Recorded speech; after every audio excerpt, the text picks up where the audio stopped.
Continuous function আমি দেখাই তোমাকে, এই যে তুমি যেটা ধরো তাহলে মডুলাস কন্টিনিউয়াস ফাংশনে তো লাইক কোনো শার্প টার্মস হবে না।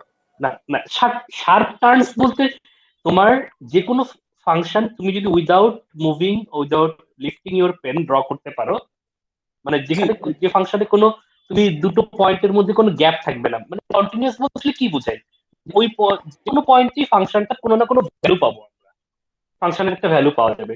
সাপোজ আমি যদি দেখাই এরকম একটা ফাংশন, যে একটা ফাংশন আমি ড্র করলাম একটা স্ট্রেট লাইন, আবার একটু গ্যাপ দিয়ে এরকম একটা স্ট্রেট লাইন। এখন দেখা যাচ্ছে যে এই যে গ্যাপ তৈরি হচ্ছে, যে গ্যাপ, এই গ্যাপটার জন্য কিন্তু ফাংশনটা অ্যাকচুয়ালি আমরা ডিসকন্টিনিউয়াস বলি। কিন্তু যদি তুমি কোনো ফাংশন ড্র করার সময় কোনো গ্যাপ খুঁজে না পাও, এর ভিতর কোনো মানে হ্যাঁ গ্যাপের কথা ছাড়া এটাই, যে তুমি উইদাউট লিফটিং ইউর পেন তুমি একবারে ড্র করতে পারছো, তখন সেই ফাংশনটা হচ্ছে তোমার কন্টিনিউয়াস ফাংশন।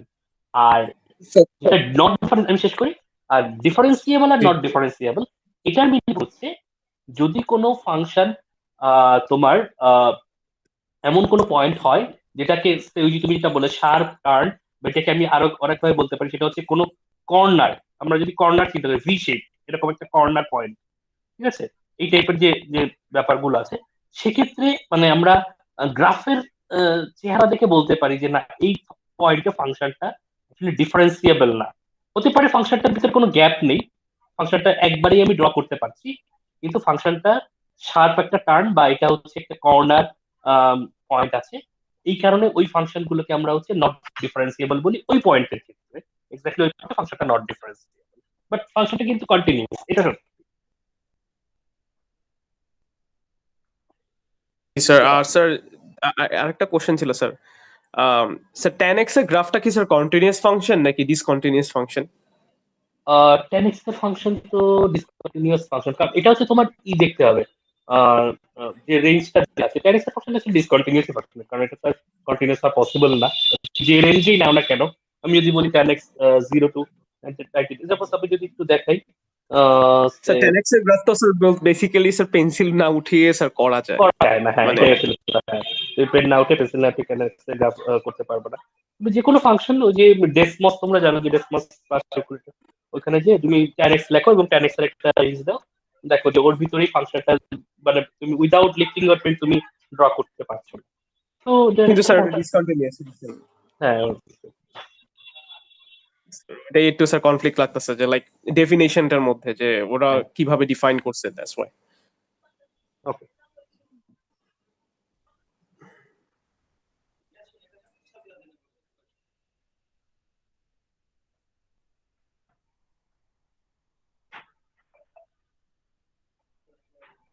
ওকে, সো স্যার হ্যাঁ একটু বলো। স্যার আপনি একটু প্যারামেট্রিক ডিফারেন্সিয়েশনটা যদি একটু দেখাতেন, মানে প্রথম ডিফারেন্সিয়েটটা করতে সমস্যা নাই, কিন্তু যখন d square y by d x square তখন একটু ঝামেলা হচ্ছে, মানে অ্যাকর্ডিং টু বাক্স, মানে আমি যদি ওখান থেকে দেখি আমার কষ্ট। আপনার যদি এটারও কোনো ইজি ওয়ে কোনটা থাকতো কোনটা ভালো। কোনটার কথা বলছো? Parametric differentiation. ও, parametric differentiation, okay right right. আচ্ছা, প্যারামেট্রিক ডিফারেন্সিয়েশনের ক্ষেত্রে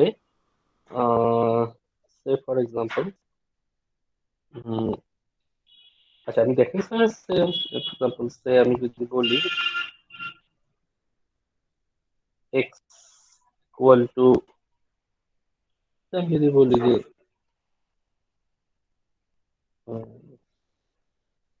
সাইন থিটা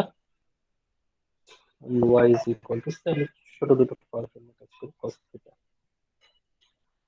আচ্ছা, তো এই দুটো ফাংশন নিয়ে আমি যদি তোমাকে বলি এখন এটার dx by dy by dx বের করি, আমরা যদি normally using dy by dx find out করি, আমরা জানি যে এখানে এক্স আর ওয়াই দুটোই হচ্ছে থিটা, সেটা হচ্ছে আদার্স একটা প্যারামিটার, ওইটার উপর বেস করছে এক্স আর ওয়াই ভ্যালু। তো এখন আমরা যেটা করতে পারি, আমরা জানি যে ডিএক্স বাই ডি থিটা বের করতে পারি, ডিওয়াই বাই ডি থিটা খুব সিম্পল ফর্মুলা হিসেবে বের করতে পারি, এবং তারপরে আমরা দুটোকে ডিভাইড করে দিই, dy by d theta divided by dx by d theta, এবং এটা করলে আমরা নর্মালি এটার ভ্যালু বের করবো। তো আমি একটু দেখাই, আমি যদি এটার ক্ষেত্রে প্রথমটার ক্ষেত্রে বের করি, যে এখানে এক্স এর থেকে যদি আমরা ডিএক্স বাই ডি থিটা চিন্তা করি, তাহলে এটা চলে আসবে cos থিটা, আর পরেরটা আসবে ওয়াই এর ক্ষেত্রে যদি চিন্তা করি, তাহলে dy by d theta which is equal to minus sin theta minus sin theta. ওকে, তাহলে আমরা dy by d theta divided by dx by d theta, এটাকে যদি সেকেন্ডটা দিয়ে প্রথমটাকে ডিভাইড করি তাহলে minus sin theta by cos theta which will be actually minus tan theta চলে আসবে, minus sin by cos which will be এটার অ্যান্সার tan। এটাই পর্যন্ত খুব ইজি একটা পার্ট, ফার্স্ট টাইম জি স্যার। ডিফারেন্সিয়েশন। আচ্ছা, এবার তোমার কাছে এটা যদি সেকেন্ড ডেরিভেটিভ চাই আমার কাছে, সে ফর এক্সাম্পল এটার পরের স্টেপটা যদি করতে চাই d square y by dx square, থিটার পরের স্টেপটা কিভাবে করব আমরা, d square y by dx square করব। আচ্ছা, এখন এক্ষেত্রে কিন্তু তুমি ওই ওই যদি ই করো, মানে ওই প্রথমবার মানে dx বাই d থিটা ওইটাকে একবার ডিফারেন্স সেকেন্ড টাইম করি তাহলে ব্যাপারটা কিন্তু একরকম হবে না, ঠিক আছে, দুটো ডিফারেন্ট জিনিস। এখন তুমি যেটা করতে পারো এখানে, প্রথমবার তুমি যখন dy বাই অ্যাকচুয়ালি এটার মানে হচ্ছে d square by dx square, এটার মানে হচ্ছে actually ddx of dy by dx,